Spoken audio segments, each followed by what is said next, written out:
नमस्कार दोस्तों, NC campus के यूट्यूब चैनल पे आप सभी लोग का स्वागत है। मैं धर्मराज सर आप लोगों को मैथ्स में नंबर सिस्टम पढ़ा रहा था, उसी टॉपिक को आगे मैं शुरू कर रहा हूँ।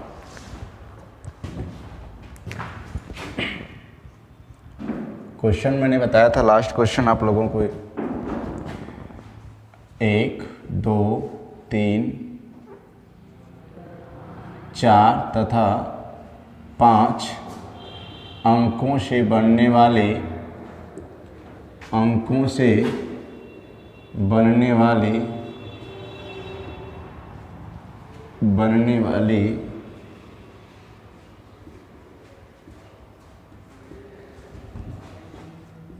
3 अंकों की कुल संख्या होगी। 3 अंकों की कुल संख्या होगी। बेटा मैंने ये बताया था आप लोगों को कि जब हमें 3 अंकों को बनानी हो, 4 अंकों की बनानी हो या 5 अंकों की बनानी हो, हम बॉक्स बना लेते हैं। जितने अंकों की बनानी होती है उतने ही बॉक्स में क्रिएट कर लेता हूँ। बेटा देखो 3 अंकों को बनाना है तो 3 संख्याएं हमने लिख दिया।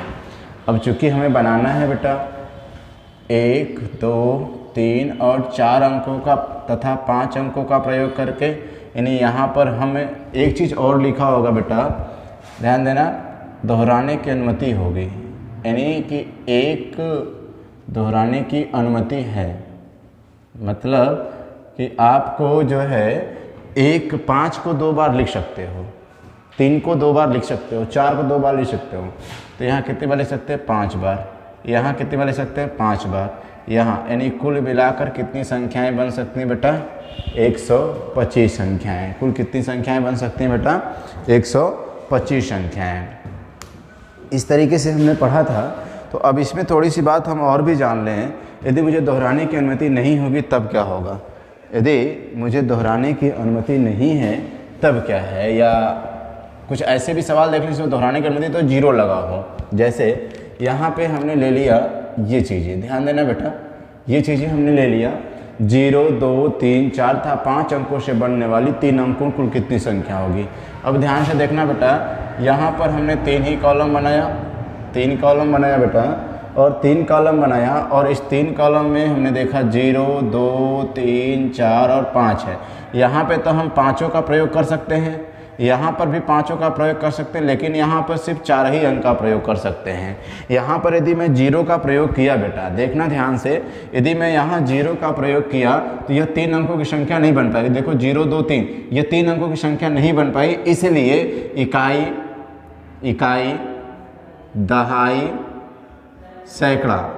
अब ध्यान देना बेटा, इकाई, दहाई, सैकड़ा, सैकड़े के स्थान पे हम 0 का प्रयोग नहीं करेंगे। सैकड़े के स्थान पे हम 0 का प्रयोग नहीं करेंगे।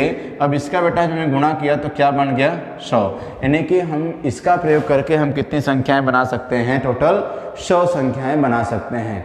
अब देखना बेटा, यहीं पे हमसे ये भी पूछा जा सकता है, ध्यान से देखना, यहाँ पर बेटा मुझसे ये भी पूछा जा सकता है कि इनका प्रयोग करके 2 चीज़ें पूछा जा सकता है। एक तो सम संख्या पूछा जा सकता है, दूसरा विषम संख्या है। अब ध्यान देना, 3 अंकों की सम संख्या, 3 अंकों की सम संख्या, एक तो बेटा ये पूछा जाएगा, और दूसरा हमसे यहीं पे ये पूछा जा सकता है कि 3 अंकों की विषम संख्या बेटा, 3 अंकों की विषम संख्या, 3 अंकों की विषम संख्या।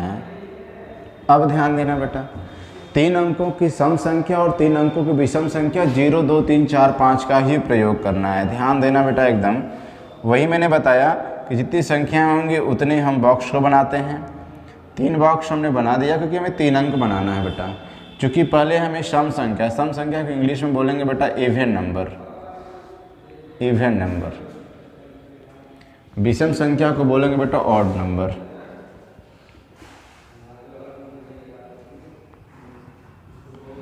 अब देखना बेटा, हमें किन संख्याओं का प्रयोग करना है? 0, 2, 3, 4, 5। अच्छा एक बात हमें बताना बेटा आप लोग, यदि कोई सम संख्या है, कोई भी सम संख्या है, सम संख्या यदि है बेटा, मान लेते हैं कि उस पर इकाई है, दहाई है, सैकड़ा है, हज़ार है, कुछ भी हो, लेकिन इकाई, यह जो इकाई वाला स्थान है बेटा, ध्यान देना, इकाई है, दहाई है, सैकड़ा है, हज़ार है, जो इकाई वाला स्थान, इस पर क्या क्या आ सकता है?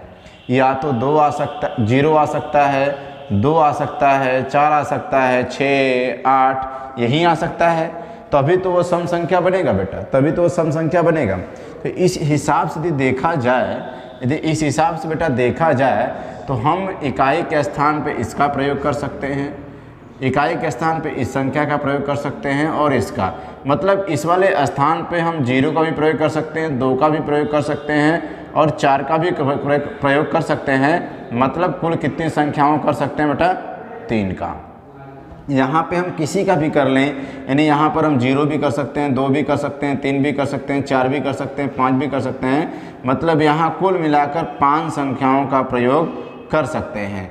अब यहाँ देखना बेटा, यहाँ पर आप कुछ भी ले लो सकते हो, बस 0 को छोड़कर, यानी 2, 3, 4 और 5, यहाँ पर कुल कितनी संख्या बन सकती है बेटा?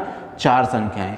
इन सब का आपस में गुणा किया, 4 5 20, 20 3 60, यानी ध्यान देना बेटा, यहाँ पर सम संख्याएं कितनी बनाई जा सकती हैं? 60 सम संख्याएं बनाई जा सकती हैं। कितनी सम संख्याएं बनाई जा सकती हैं बेटा? 60 सम संख्याएं बनाई जा सकती हैं। अब यदि 3 अंकों की विषम संख्या की बात किया जाए बेटा, ध्यान देना, यदि 3 अंकों की विषम संख्या की बात किया जाए बेटा, तो हम कैसे सोचेंगे, है ना? संख्याएं तो वही होंगी, 0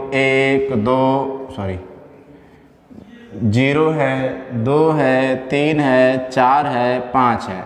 विषम संख्या क्या होता है भाई? विषम संख्या का मतलब यह है कि जिसके इकाई के स्थान पर 1 आ जाए, 3 आ जाए, 5 आ जाए, 7 आ जाए, 9 आ जाए, ऐसी सभी संख्याएं क्या कहलाती हैं? विषम संख्या। यानी जिसके इकाई के स्थान पर 1 आ जाए, 3 आ जाए, 5 आ जाए, 7 आ जाए तथा 9 आ जाए, ऐसी सभी संख्याएं क्या कहलाती हैं? विषम संख्याएं कहलाती हैं बेटा। ऐसी सभी संख्याएं विषम संख्या कहलाती हैं। अब ध्यान देने वाली बात यह है बेटा, यदि ऐसी सभी संख्याएं विषम संख्या कहलाती हैं, तो अब हमें सोचना ये है कि यहाँ पर हम किसका प्रयोग कर सकते हैं। यहाँ पर हम 3 का कर सकते हैं और 5 का कर सकते हैं। 5 मतलब 3 का कर सकते हैं, 5 का कर सकते हैं मतलब 2 का, और यहाँ पे सभी 5 का कर सकते हैं, और यहाँ पे सिर्फ 4 का कर सकते हैं। 4 5 20, 20 दूना के 40, कुल कितनी संख्याओं का प्रयोग कर सकते हैं बेटा? 40। तो कितनी सम संख्याएं बनाई जा सकती हैं? सम संख्याएं 60 बनाई जा सकती हैं, और विषम संख्याएं कितनी बनाई जा सकती हैं? 40 बनाई जा सकती हैं बेटा। एक सवाल और चेक करते हैं, यही पे सम और विषम नोट कर लीजिएगा, इसको नोट कर लीजिएगा बेटा। चलो देखते हैं अगले क्वेश्चन की तरफ बेटा। अगला क्वेश्चन क्या है? सेम क्वेश्चन होगा, एक क्वेश्चन का और प्रैक्टिस कर लेते हैं। सेम क्वेश्चन होगा बेटा,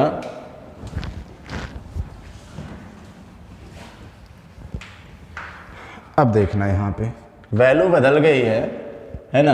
वैल्यू बदल दे रहा हूँ बेटा, बस 1 3 4 6 9 अंकों का प्रयोग करके अब हमें बनाना है बेटा फिर यहाँ पर 4 अंकों की सम संख्या, 4 अंकों की सम संख्या बेटा, सम संख्या। और यहाँ पर भी बनाना है 4 अंकों की विषम संख्या, 4 अंकों की विषम संख्या। ध्यान देना बेटा, अब 4 अंकों की सम संख्या और 4 अंकों की विषम संख्या बेटा। अब हम समझेंगे इस बात को कि यह कैसे फिर बनेगी। हमने बताया था जितने अंक की बात करेगा उतने कॉलम को क्रिएट करेंगे हम। 1 2 3 4। अब देखना बेटा 1 3 4 6 9 सम संख्या कब बनती है? जब इकाई के स्थान पर 4 आ जाए, 6 आ जाए, यानी कि यहाँ पर 4 का यूज हो सकता है, 6 नहीं 2 अंकों का प्रयोग यहाँ हो सकता है। यहाँ पर हम 5 का प्रयोग कर सकते हैं, यहाँ पर भी 5 का कर सकते हैं, यहाँ पर भी 5 का ही प्रयोग कर सकते हैं। यानी 5 पचे 25 पचे 125, 125 में 2 का गुना किया तो हो गया 250। यानी कुल कितनी सम संख्याएं बनाई जा सकती हैं बेटा? 250 बनाई जा सकती हैं। यदि हम विषम संख्या की बात करें बेटा, विषम संख्या, तो देखते हैं 1 कॉलम 2 कॉलम 4 कॉलम। विषम संख्या की बात करते हैं, 1 3 4 6 9।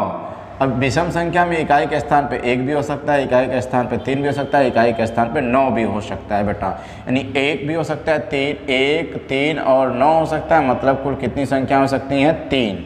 यहाँ पर कुल कितनी हो सकती हैं? 5। यहाँ पर भी कुल कितनी हो सकती हैं? 5। यहाँ पर भी कुल कितनी हो सकती हैं? 5। यानी 5 पचे 25, ध्यान देना, 5 पचे 25, 25 पचे 125 और 125 में 3 का गुणा करेंगे 375। तो कुल कितनी संख्याएं हो सकती हैं? 375। कुल कितनी संख्याएं हो सकती हैं? 375। इस तरीके से बेटा आपने देखा कि टोटल ये सम संख्या और विषम संख्या भी इस तरीके से निकाले जा सकते हैं। चलो बेटा, यह चीज़ तो हमने देखा। अब इसके कल आगे हम लोग पढ़ेंगे डेसिमल के बारे में, कि डेसिमल होता क्या है, पूरा इसका डिटेल क्या है ना बेटा? ठीक है, थैंक यू।